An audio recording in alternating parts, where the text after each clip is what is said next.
So I'm gonna do a reading, and this reading is for the collective.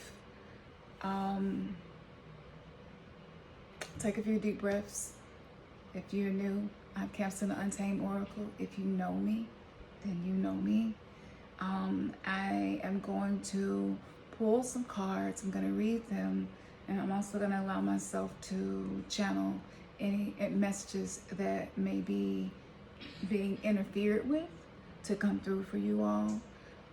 As you know, I am not in my home right now, so I'm having to make adjustments and do what I can, and that's cool because that's the whole purpose of being an alchemist. But I felt compelled to do this. I got my benzoin burning, I got my candles burning, I got everything set up, and I believe that this is about to be a very powerful message. And if it's for you, it's for you. If it's not, it's not. That's okay. But we're going to get right into the cards. And we're going to start off with Isis.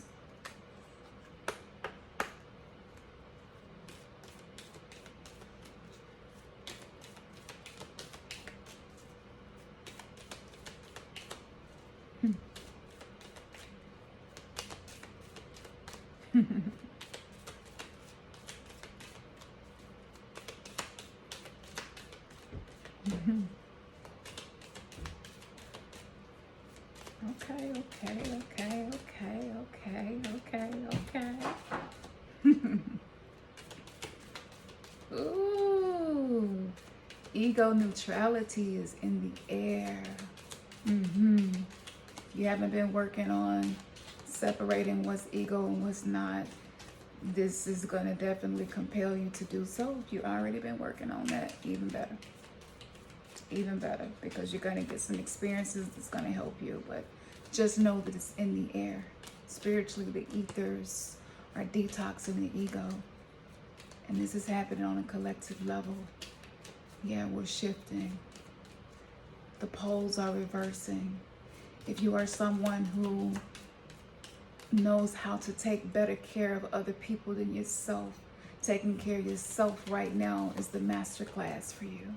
If you are someone who self-preserves and struggles to meet others' needs, maybe even struggle to acknowledge that other people have needs because you're so consumed by your own thoughts. The opposite is you learning how to be in service to others.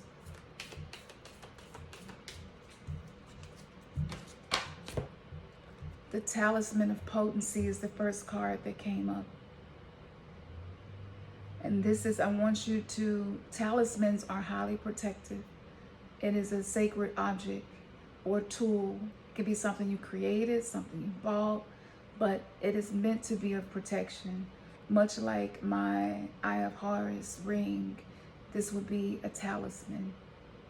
And this card says that sacred tools and objects can become an extension of your energy field, focusing your power and intention, helping you to heal the split between spirit and matter, bringing physical matter more deeply into light and life. You are encouraged to work with sacred materials in a conscious way to help your own healing and enjoyment of the material world as a part of your spiritual practice. Look, I know that we have been told that a spiritually minded person is not supposed to focus on material gains, but that is not true. The poles are reversing. If you have found yourself thinking more about your career, money, savings, long-term, this is divinely being inspired for you to focus on these things, because in the next 3 to 6 months, we're going to see major shifts where there is not going to be things at the store that you could walk in and just grab. That is the time that we're coming into. And so many people have had discussions about politics and the decisions that they're making and the way it's impacting us. But this is a collective test. This is a test to see who is going to rise and who will not. This is a test for us to learn how to be more sovereign. And that could be many different ways, whether it's making more money or saving money, being better with money. But one thing is for certain, using talismans to help remove negativity is going to be helpful for you. I thought about closing down my spiritual shop. I'm going to leave it open for a little while longer because I know that there are some people who will divinely align with me, my information, and know it's time for me to get some tools, or it's time for me to re-up, and it's time for me to take my spiritual practice more seriously.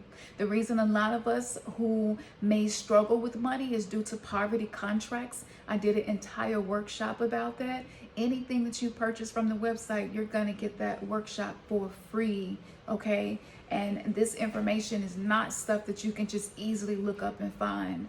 What would be the point of me doing that? I want to give you information that has been transformational for me and for my clients. But I want you to know it is not anything negative about you having a focus on material gains. We will require material resources to rebuild the new earth. And so those poverty vows that were taken by our ancestors, deceased relatives, and passed down to us, it is a subconscious programming. It is a programming that I must work hard. It is a programming that I am not enough. And for those of us who have wombs and we're being drawn to learning how to magnetize, learning how to attract, to soften, to trust the process, to relax and receive, versus operating in masculine energy of force, trying to penetrate, trying to make things happen, learning how to surrender and allow, stepping away from burnout culture, stepping away from hustle culture, stepping away from I'll sleep when I die, stepping away from I must work my fingers to the bone. This is not true. For those of us who are being initiated into this divine feminine wisdom in this essence, it is challenging because the way that energy moves in and out of our world is reversing. When poles shift on the planet, it is representative of the poles also shifting internally, as within, so without, as above, so below. We are the microcosm of the macrocosm. And with that shift in poles, we will also see relationship templates shifting, where people who maybe were 50-50 in relationships are no longer doing that, maybe even no longer able. For those of us who have had a difficult time letting that go, even in our partnership, or maybe not wanting to be a burden on our partner and wanting to be able to help them, this is a time now where we're stepping into our power and our sovereignty. And this means no longer feeling like you have to take on so much, no longer feeling like if you don't do it, it won't get done, because it's not just a physical thing. This is a spiritual thing that's happening right now. Even monks be accepting donations, okay? And so I want you to know that that is very spiritual. When I created this abundance workshop, I had no idea why I even wanted to talk about any of this, because it had not been my focus. And it's just lately, it's been strongly something that comes back to me over and over again. And so the way that we make our money, the mindsets that is required for us to attract money, for so many of us, I'm gonna let you in on a little secret. Learning how to rest, how to relax, how to emotionally regulate yourself, how to soothe your nervous system is what's going to bring you in the money that you deserve. Not just the money, the resources, the networks, the people. I know that we have been taught that you have to always do it by your hands and have to always be the sweat of the brow, but that's not true. Not on a new earth. And for people who are living on the old earth, that may be true for them. But if you are called to be a cycle breaker, you're not going to be able to play the game of simulation anymore with the same rules that once applied. So yes, tap into that. I talked about talismans in that workshop. Thank you, Isis. Do you have any more information to share?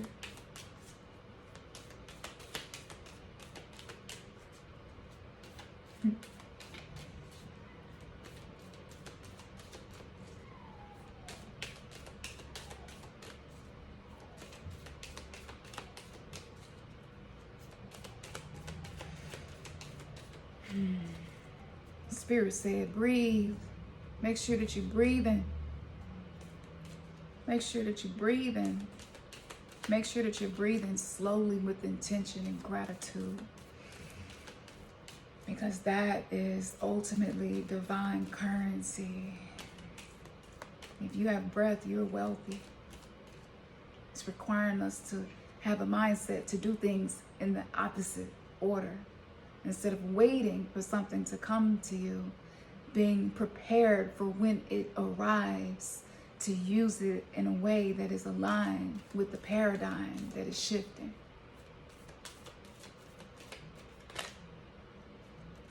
Life is being restored. Life is being restored.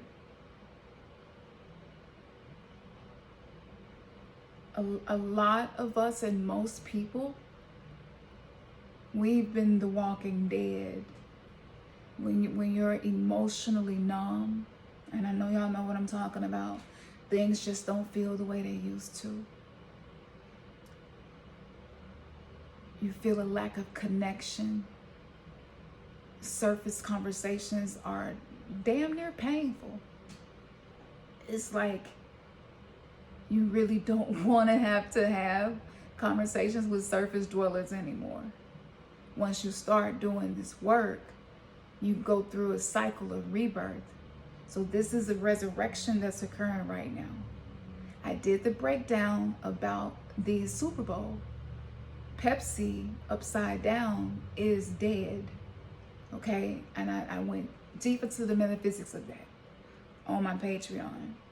And so all of these movies about zombies wasn't what we thought it was. It was the lack of connection to your soul, the lack of connection to source energy. This can show up as chronic fatigue.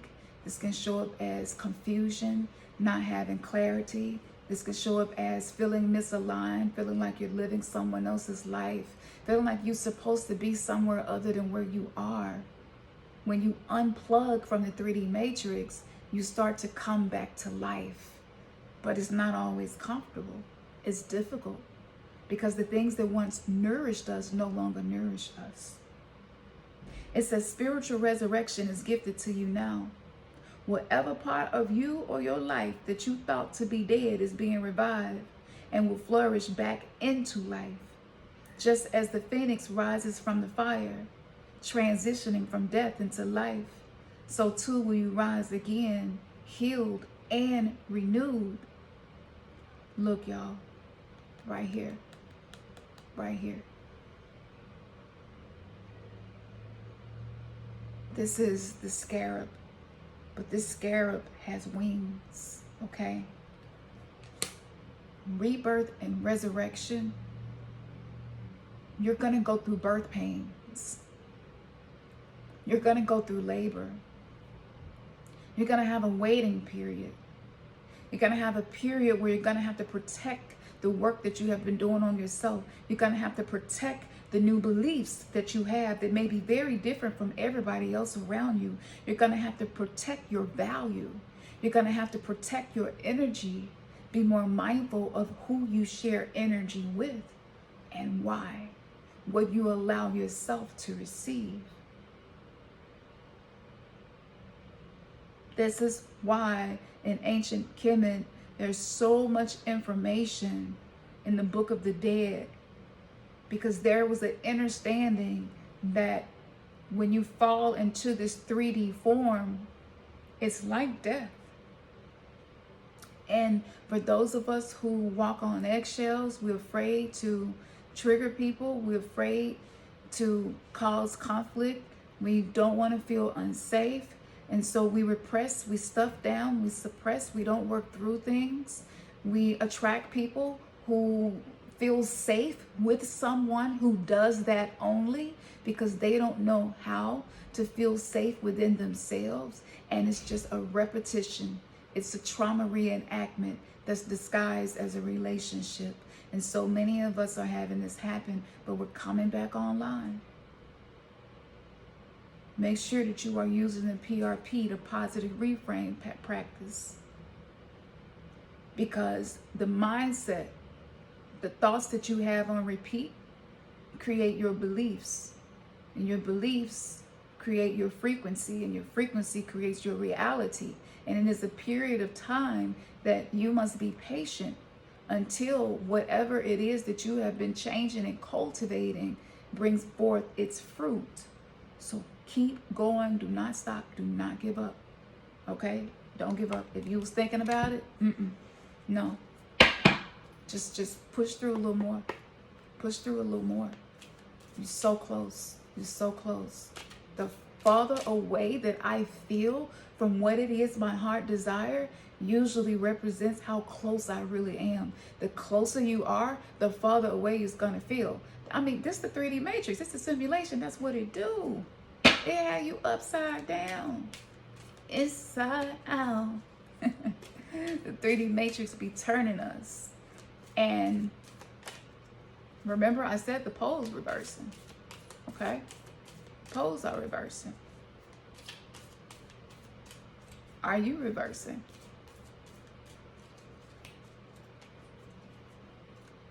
Sometimes it's good to just completely flip the script. What you've been doing ain't working. It's time for you to relax on rigidity and be open to flexibility. What would you like to share with us?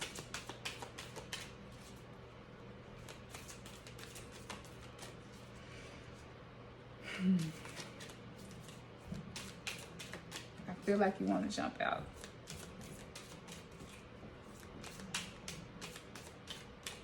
But I trust what you're finna give me.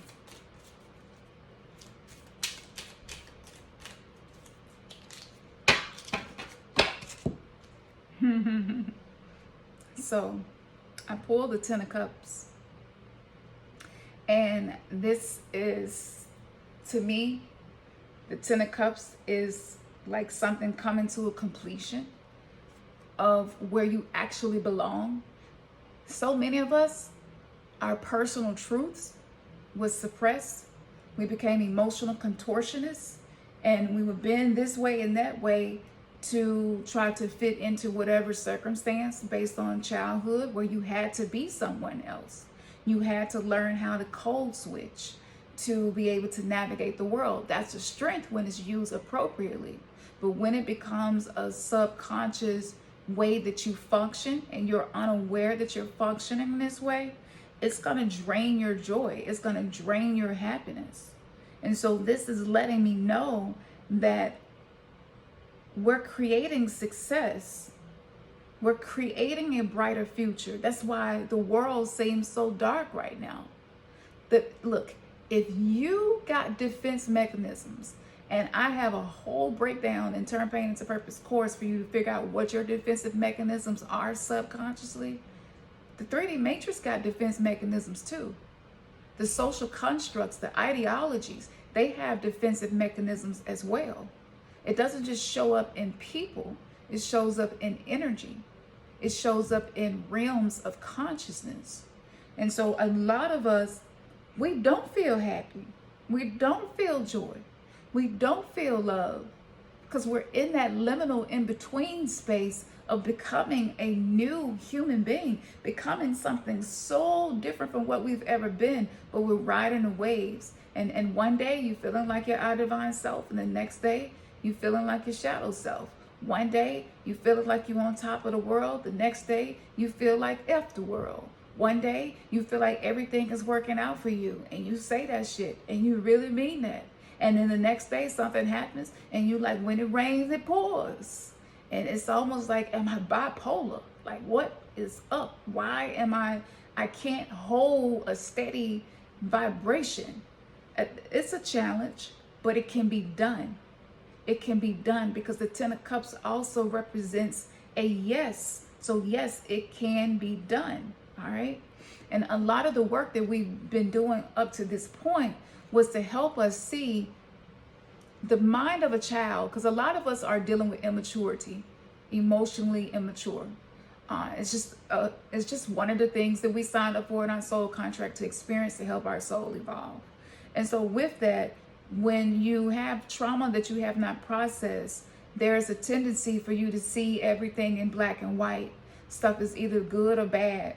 You know, people are either with you or against you. People either love you or hate you, but sometimes it can be one of those shades of gray in between. Oftentimes it is. The world is not in black and white. All mental illnesses have this as a consistent thing of seeing things in black and white. And so it makes it hard for you to be flexible. It makes it hard for you to have a perception that is flexible. You can't see the possibilities. You can't see the potentials, and it might be unfolding right in front of you. But if you've been looking at the world in black and white, it's going to be really hard for you to see that what's happening in your life that might not feel good is for you and not to you. And so this means that some of us are going through a period of discontentment, and maybe we feel disappointed by people that we thought we would be able to count on. Like, just know it's a divine test, but what are you gonna do? What are you gonna do different? That's the question. What are you gonna do different? A lot of us will be going through all types of illusions being destroyed, and so it's gonna create disharmony. Yeah. Beliefs that was like not really your true beliefs, it's being shattered. It's being shattered. It's a hall of mirrors. And this is why, even speaking from my own experience, I'm still figuring out who my authentic self is. Because it was unsafe for me to be authentic. I have to look at pictures of me when I was a baby and when I was little just to see what my authentic aura looks like, to help me remember. And we're remembering. So notice the discord, notice the arguments, notice even the silent tension. It's like it's quiet, but it's not peaceful. It might be quiet because somebody learned how to walk on eggshells really well, but the energy still feels tense. Okay, if that's happening, just know it's happening for you. It's not happening to you. It's happening for you. This represents the root chakra as well. And the inner child lives inside of the root chakra. The consciousness of your inner child and experiences that you had that you did not understand at the time live in your root chakra. So this is why we see so much root chakra warfare happening, to cause people to lose hope, to cause people to be disheartened by what they see happening. Remember, illusions are being shattered. Anything that is being taken away from you right now is to give you something that's much better.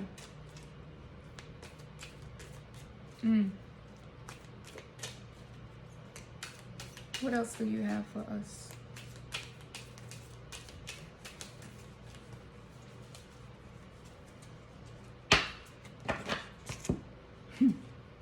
So I pulled the Knight of Wands.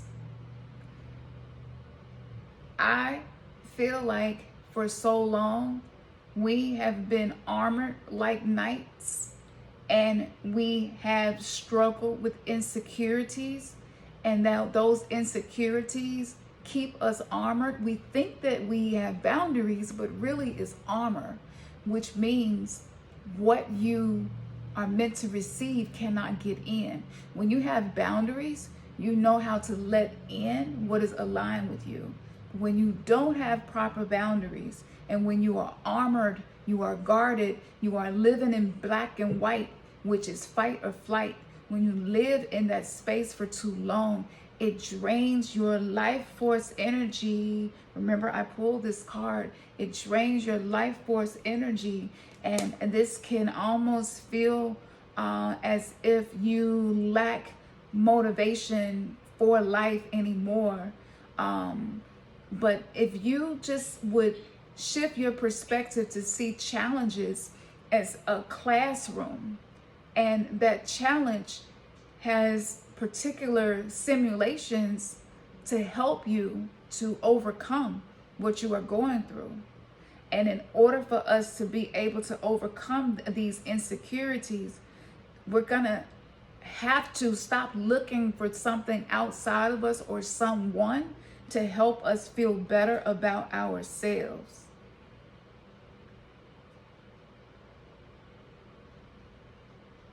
Doing things and not really thinking before you do it. And when I say thinking, I don't mean just thinking logically. I mean feeling into it intuitively, allowing the heart. A lot of us live like automatons. Something happened, we react. Somebody say something, we react. When you live in fight or flight, when you live in black and white, when you live in what's wrong and what's right, it's going to be really difficult for you to pivot. It's going to be difficult for you to adjust to a new path, to a new way, to a new belief. And so you might be taking action, but you're taking action with a mindset that is not going to serve you. And we're not being given that grace anymore. You know how to teach us, like, look, it's been a rough week. I'm going to curve the grade. Okay, well, that period is over. There's no more of that. The grade is what you get. You get what you get, you know. This is solar plexus energy as well. So in order for us to move forward, it's going to be working on our confidence. Do you do something every single day that builds up your confidence intentionally? Do you intentionally say, I'm going to do something today to help build up my confidence? If you are not doing that, then you're throwing your confidence to the wind and you just hoping that somebody go blow some confidence in your direction. And it ain't gonna happen like that. This is something that we must learn to generate. We must learn to create. And I talked about the immaturity, because the Knight of Wands can be immature. I mean, it's a warrior mindset, right? It's a fight. I'm prepared. I'm armored to fight. And if you always feel like you got to fight, notice I said always. That's black and white thinking. That's black and white talking. If you always feel like it's a fight, if you always feel like something is about to go wrong and you got to be prepared at all times, how can you receive the beautiful things that you really deserve? You really deserve it. You really do.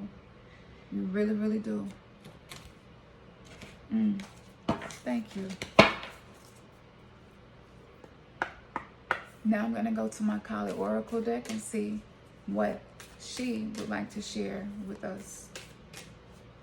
I love, love, love, love these decks that I'm using. Most of the decks that I use are available in my shop as well. And that link is in the description bio, wherever you're watching this.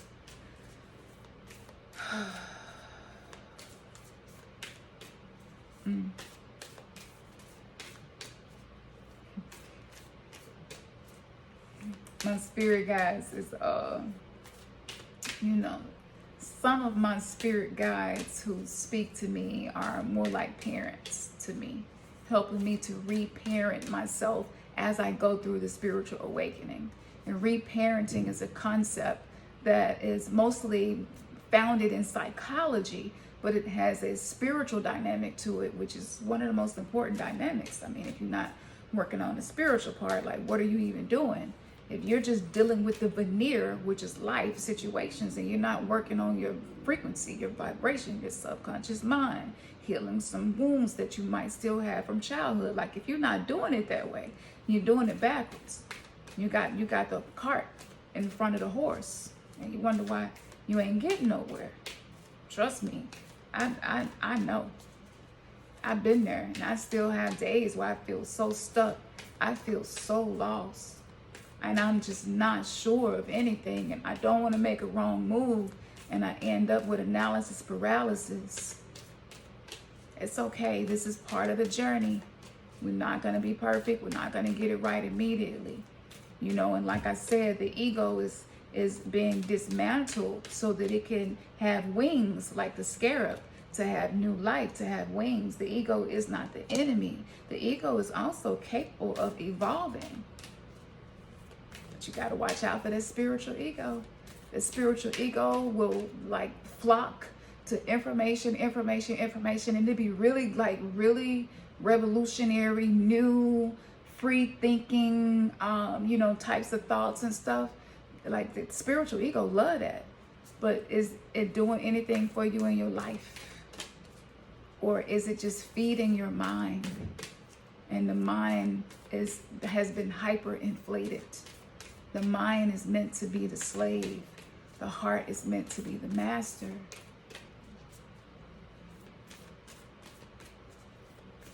But we've been indoctrinated since children to use our mind.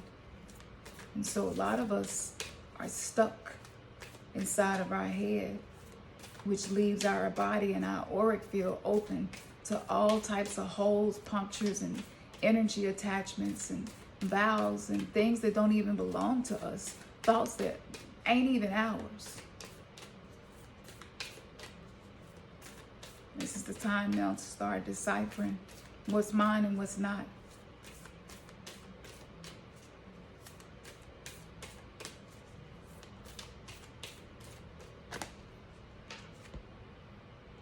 Khadga.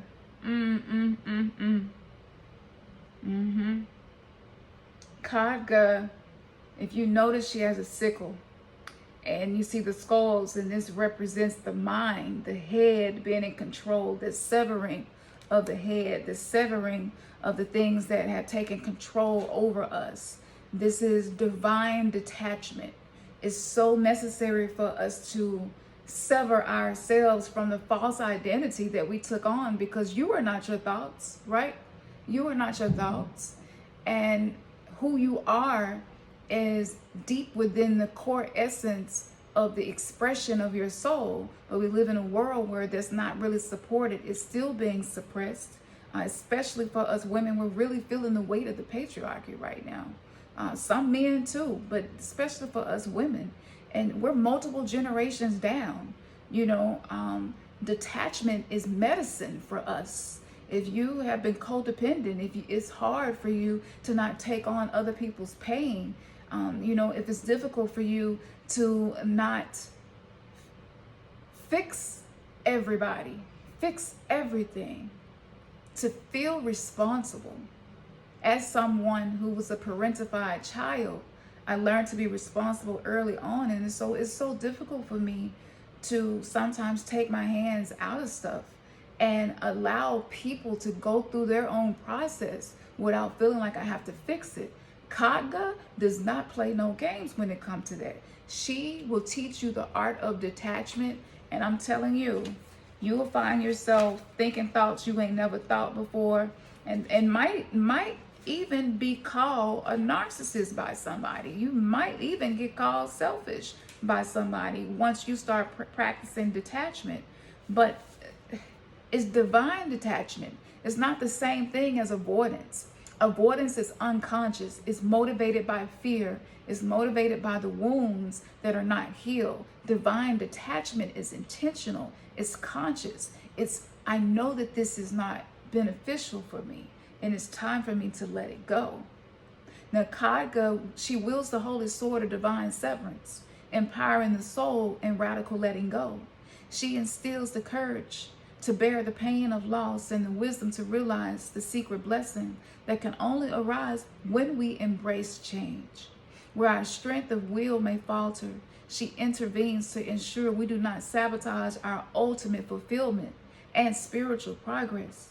She will not allow our souls to be ensnared in any kind of deception or trapped in fear. She is the liberator, and her sword clears the path, revealing truth. Khadga is a Sanskrit word for sword. Devi Khadgasta means the divine mother who wields the sword. Now, what is the sacred weapon? The sword severs, it breaks, it destroys. It can be a symbol for truth and the need of the soul to let something or someone go, even though the attachment of the ego may demand that we remain connected out of fear of loss or fear of the pain of the loss. Devi Kali's sword is the symbol of her will and her attainment. Her sword knows which attachments require severing, and also when and how to obtain such a release. Even when holding on, perhaps out of fear or guilt or doubt, denies us the capacity to even consider walking away, her will prevails. Sometimes we invest in a relationship, a situation, a place, or an opportunity because we feel like it's needed. We feel like it's beneficial, only to realize later, if at all, that we have outgrown it. Then it becomes at best something that slows down our awakening, and at worst, a direct impediment to our spiritual growth. Regressive tendencies creep up on us very slowly so that we don't realize how much damage is being done over time. Even if we got a sense of something not being quite right, our awareness can never be complete when we are determined to remain attached and unwilling to see any truth that threatens that attachment. Any unwavering desire for a particular outcome locks us in to unwillingness to see the truth that would shift our perspective and open us to superior outcomes. I was telling y'all, flexibility, not being so rigid. We assign meanings to things, peoples, and places, and we will not let that meaning go. And everything that we ashay, everything we confirm, everything that we see that aligns with that bias, with those schemas, that is a perception that is being filtered through eyeglasses of unhealed trauma. And so we see what we expect to see. We usually can't see anything else because we hold on so tight to what we expect to see. And this is what happens to the brain when you have been living in survival mode. You know, it's not our fault, but it is definitely our honor and responsibility to change it. We may admit something is wrong, but choose to believe that if we just change ourselves somehow or work harder to heal the other person, then the negativity will transform into something positive. We then become trapped in an impossible situation of our own creation, knowing something is not working, but we are not capable of letting go, fooling ourselves into thinking we can heal and transform through methods that cannot accomplish the task. When Kali Devi's sword appears as a message, she advises that whatever we are struggling with can and should be handed over to a higher power. She will sever the threads of attachment, and we can trust that if someone or something is meant to remain in our lives or to return to our lives, according to divine love and wisdom, then so it shall be. If we need to go against divine love to keep something, it can only create more suffering. She will not only remove that impediment on your path, but support you so that the release will bring joy rather than endless sorrow. I was just talking about the joy. The oracle of Khadga denotes divine workings in a struggle you are moving through at this time. There is a predestined series of events due to occur or orchestrated at a higher level. The timing will incorporate the paths of those you have soul contracts with and the movement of the collective consciousness. For you to be at the appropriate vibration to move in harmony with where you need to be and whom you need to interact with, certain releases have to take place now. You can trust in the doors that close just as much in the doors that will open as a result. So detachment is something that I have been practicing years, and the way that I attain detachment, instead of just trying to shift my mindset, use affirmations and meditations, I work with archetypes. I study them. I allow their consciousness to serve as a wise guide for me. And this helps me to bypass the spiritual bypassing, even though I'm using a spiritual technique. But this is a different process because these what I would consider to be dark mothers, meaning they are very powerful over the realm of the unseen, over our darkness, over our grief, our sadness, the subconscious mind. Remember, it's about severing the mind, the thoughts that keep you stuck. And for me, working with spirit guides, archetypes, ancestors, evoking, invoking, path working, I've done all of these things. And a lot of it I did like publicly and shared throughout that journey.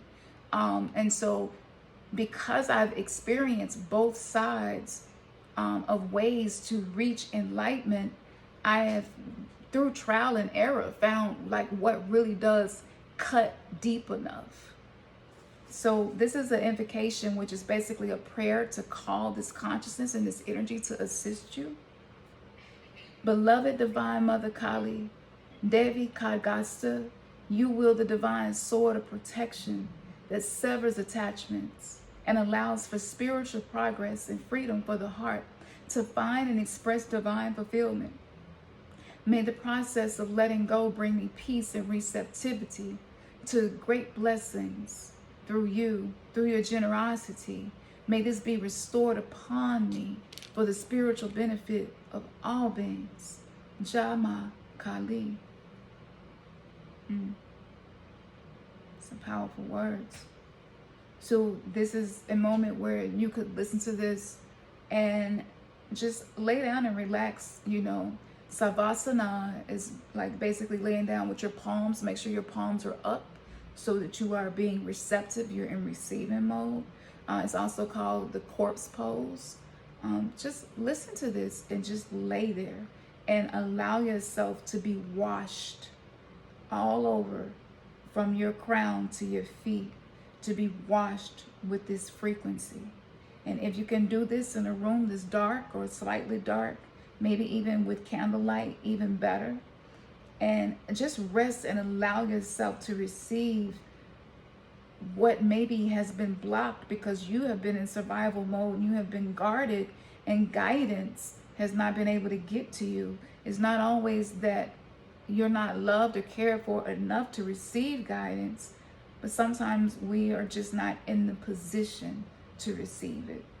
And just allow yourself to be grounded by paying attention to your body, paying attention to your breath, your heartbeat. And just imagine your body becoming heavy, your body becoming light as a result of becoming so heavy, where you begin to feel light as a feather. And you can just sense this stillness. And in this stillness, you might notice tension in certain areas. You might notice pain. Be present with the discomfort. We can't grow spiritually until we expand our capacity to be present with our own discomfort. Because as long as we're avoiding discomfort, we're not going to ever be able to see ourselves to allow us to change. And just be with whatever is happening without having to judge it. Like without having to think about why it's there, why it's happening, what's wrong, what did you do wrong. I know with this recent diagnosis, my mind kept saying, well, what did you do wrong? What did you do wrong? And it was like, no, that's a judgment. Like, that's a judgment. Bad things don't happen to good people. Good things don't happen to bad people. It's none of that. That's black and white, fight or flight thinking. No, it's not any of that. Everything that comes into my life is coming into my life to be of service to me. And as you rest and allow yourself to just feel the grace of just the idea that everything in your life is there to be of service to you. Just imagine that Kali's presence is just surrounding you and holding you and assisting you through this transformation. She knows what you've been through. She knows that you have went through more than enough pain. Are you ready to move on? Are you ready to let go? Just rest and let go. Let go of trying to control it. Don't try to control whatever you might be feeling as you're scanning your body. Just be present with it with no judgment. And once you get to a neutral space, you can send love to that space. And just rest there for a moment. Lay your hand on your heart, one hand on your belly. Call for your heart chakra to empower your solar plexus, which is where we get our confidence. You know, this is more so about, though I am using deities to learn philosophies of life that are beyond time and space and human consciousness, This is as within, so without, once again.